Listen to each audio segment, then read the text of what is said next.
ও আমার বলো। বাসায়, আমার বাসার ছাদে আমাকে প্রপোজ করতেছে। আমার মা, আমার বোন, দুলাভাইয়ের সামনে। আমার বাবা ছিল না তখন ঢাকায়।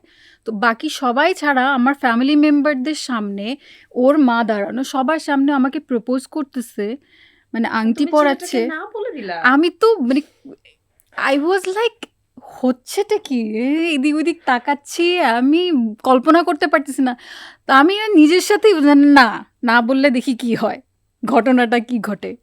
তখন আর আমার এরকম। বিষয় হচ্ছে নায়িকা তো জীবনে আসলে সেও, একবারই, তাই না? হ্যাঁ, না না, আমার বিষয়টা হচ্ছে জীবনে একবার যেহেতু আমি নি ডাউন করে বসছি এবং একদম বলছি যে উইল ইউ ম্যারি মি, এখন ও যদি না করে তাহলে আমি ওইখান থেকে মানে যদি ওই একটা ওই বানরও সময় তোমার থাকতো কি মনে হয়েছিল আমি বলো বানরও তো? বিয়ে করে যে নিয়ে মেয়েটা আসতাম। না বলে দিল, মানে তখন তো তোমরা অলরেডি রিলেশনে, আরে ও কি মনে জানে আমি হচ্ছিল? এমনি না বলতেছি। ও দুষ্টামি করেই না বলছে, ও অ্যাকচুয়ালি আসলে বোঝার ট্রাই করতেছিল যে is that a prank or not. হ্যাঁ, আমি আসলে ওই ইয়াতে ছিলাম যে আমার সাথে কি মানে, মানে এটা আনবিলিভেবল একটা মোমেন্ট ছিল আমার জন্য, যে আমার বাসাতেই ও আমাকে এভাবে সারপ্রাইজ করে প্রপোজ করতেছে আমার মানুষজনের সামনে।